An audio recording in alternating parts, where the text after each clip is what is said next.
Frank Luntz here, who knows all things polls and all people powerful. Good to see you, buddy. Pleasure. I was looking at these polls. We can kind of go through them depending on who the respective nominees are. He places pretty well. What do you make of it? It doesn't matter who the Republican is, whether it's Marco Rubio, Ted Cruz, or Donald Trump. Bloomberg starts in the upper 20s. Who would have thought this? He takes about 20% from the Republicans, about 20% from the Democrats. It's an even take. It's an even take. It doesn't matter that he's got the three things that some Americans are looking for that they don't feel they get in the Republicans or the Democrats. Number one, he's a billionaire and doesn't have to take any money, like Trump. Right. Number two, he's got a record of accomplishment as mayor of New York, and neither the candidates, neither of that whole supersized soda thing. It bothers some people.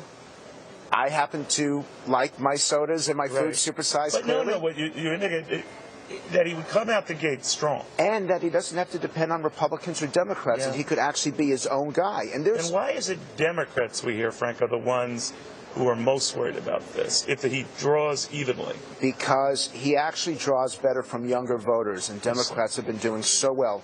Bloomberg's best, it was our survey, Bloomberg's best vote is among 18 to 29-year-olds, and normally they'd be voting for Hillary Clinton. But that's what they're afraid of.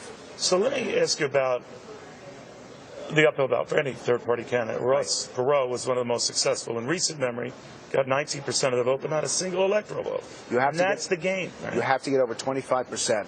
At 25%, you start to win certain states. Let's say Bloomberg only gets 30%. That's worth 3 or 4 states. And he's close enough.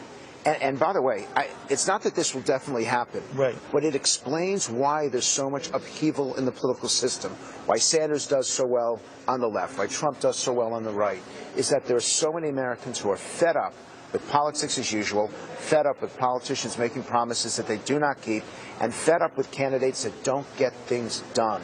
But don't they have their rage choices in Donald Trump and Bernie Sanders? On the Republican side and the Democratic side, but what about in the center?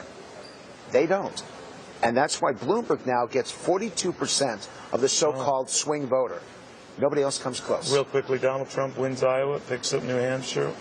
What do you think? Then I think he is the presumptive nominee. And I've seen some of the ads against him, and they're tough. Right. But if you tell me that Trump wins Iowa and New Hampshire, I think he wins the Republican nomination. Wow. Frank Luntz, mark it down. He's eerily accurate with a lot of this stuff.